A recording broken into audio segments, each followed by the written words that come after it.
contrast this a little bit closer, or look at it in a little bit closer level to the traditional approach of costing products. So remember that the traditional approach estimated the profit margin for Sure Start was $6.9 million and $2.1 million for long life, compared to the product margins for activity-based costing, $8.372 million and negative $1.132 million for long life. Okay, so the difference is $1.472 million for Sure Start. That's equal to the $8.372 minus $6.9 million. And then a difference of $3.232 million for long life. That's this negative $1.132 minus $2.1 million. All right, so what is happening if you look at this here? The traditional approach did not assign the right amount of costs. It assigned too few costs to the basic product line. Sorry, it assigned, all right, I got that backwards. It assigned too many costs. It's overcosting our basic product line, and that's why the profit margin is lower. Activity-based costing recognizes that, hey, most of those costs, in fact, all of the design change costs, sorry about that. Okay. All right, so on this slide, I just want to summarize the difference between the two methods for costing the batteries. Using the traditional method,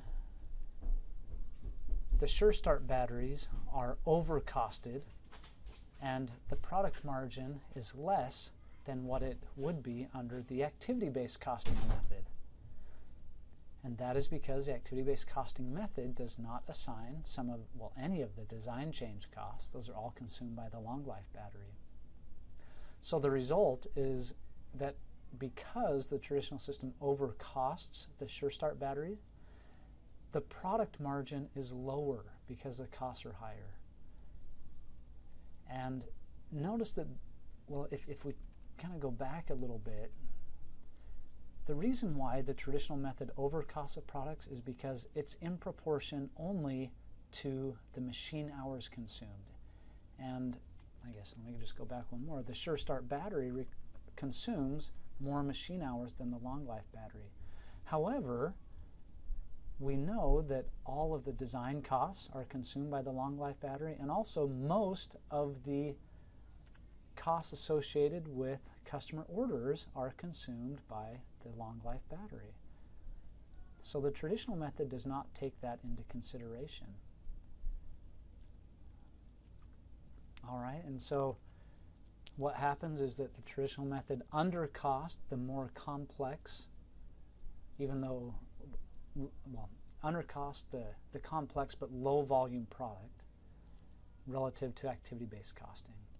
And so the result is that the profit margin under traditional costing is higher for the more complex product than what it should be under activity-based costing. And that is a pattern that you will see in every situation. Make note of this pattern, okay? This pattern that's mentioned down here and that we observed with the Sure Start and long life battery in the Baxter Battery example. Now, one other thing that I want to point out here is that this information can be used not just to estimate the cost of product lines, but also to estimate the cost of customers. So it may be easy to think that, hey, I've got a customer that buys lots of product, and so they're a high revenue customer. Well, if that customer is difficult to manage, even though the revenue is high, if they have lots of costs associated with them, they may not be profitable. And so what we basically want to do is find out the profitability of our customers. If we've got some customers that are very strategically important and easy to manage, those are the key customers that we want to hang on to. On the other hand, if we've got customers that are not strategically important but very difficult to manage, we might want to fire those customers or work with them so they're not consuming more than what they bring in. So let's look at how we can use activity-based costing to generate basically an income statement for a single customer. This single customer is Acme Auto Parts, and Acme Auto Parts is just one of the 2,000 customers, and during the year they placed a total of 12 orders. Note that 4 orders for long lives required a design change. Okay, so here's some more information. There were 8 orders for 60 Sure Start batteries per order and 4 orders for 50 long life batteries per order. And just by way of reminder, the Sure Start batteries, because they consume 36 minutes apiece, and there's 480 Sure Starts, right? 8 times 60 is 480. 480 Sure Start batteries times 36 minutes apiece results in 288 machine hours. The 50 long life batteries, the 4 orders of 50 long life batteries, that's 200 long life batteries, with 48 minutes apiece results in 160 machine hours. So we'll take the information about the design changes, 4 design changes, the number of batteries, the number of orders, and the number of machine hours. We'll take that information and use our activity rates that we calculated before and estimate the costs associated with serving Acme Auto Parts. So we'll take the $452 per order times the 12 orders. Again, that 12 orders is 8 plus 4. Okay, so that's $5,424 associated with just processing the customer orders. Design changes are $760 times the 4 design changes, so that's $3,040. And then for the orders cost pool, it's $650 per machine hour times 448 machine hours. That's based on the total number of machine hours down here, 288 plus 160.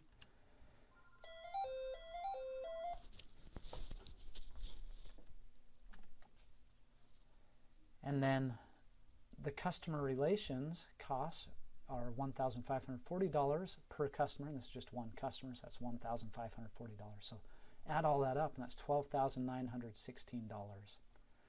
So what can we do with this? Well, we'll combine this with the revenue for Acme Auto Parts, as well as the direct cost, the direct material, direct labor, and shipping. And here's these indirect costs that we allocated using activity-based costing on the prior slide. And we can estimate then the total cost of serving this customer. And it turns out that this customer is profitable, but it's a very low profit margin. So $384 out of $29,200 in revenue.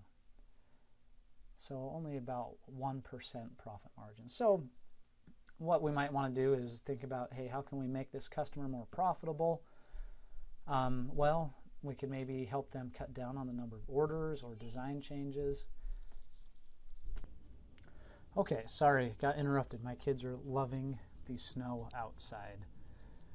All right, so I think where I left off is that basically this customer is not very profitable, and so we might think about how to make this customer more profitable. And one place to start would be to maybe focus on these customer order costs here, since they're a very large portion of the overall costs of serving the customer. And okay, so that's just another example of how you can use activity-based costing in a strategic way. So let's discuss the cost, benefits, and limitations of activity-based costing and then do some practice. So you might wonder, well, if activity-based costing is so much more informative, why doesn't every company use it?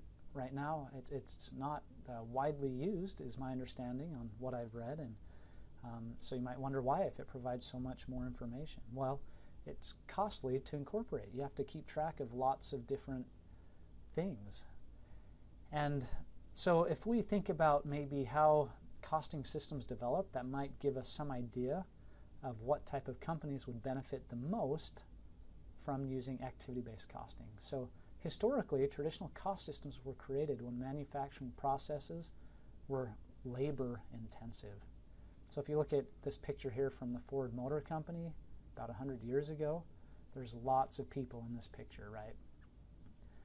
A single company-wide manufacturing overhead rate based on direct labor hours made sense when there was not much product variation, right?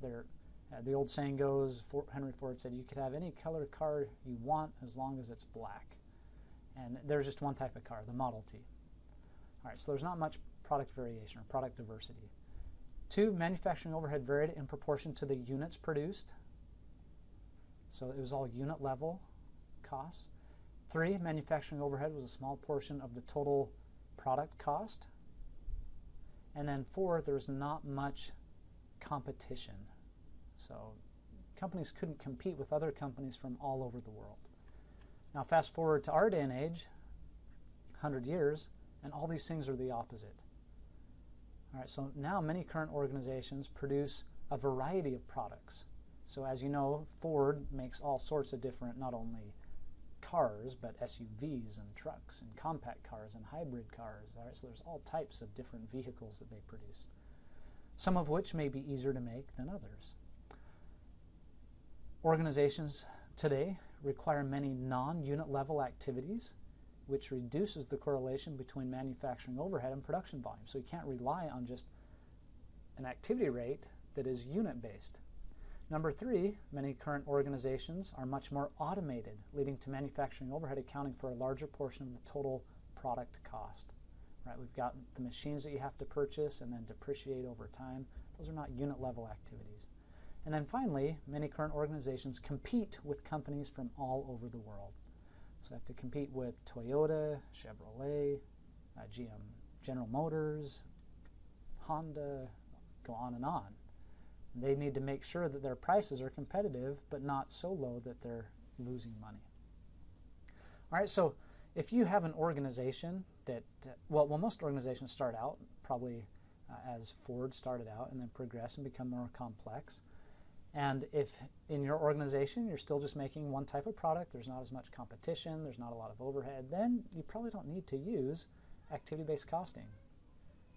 On the other hand, if your organization has become more complex, has grown over the years. Okay, excuse me. I was helping my children again. One came in from outside with cold hands, and another one wanted to blow up a tube so he could go sledding. All right, anyway.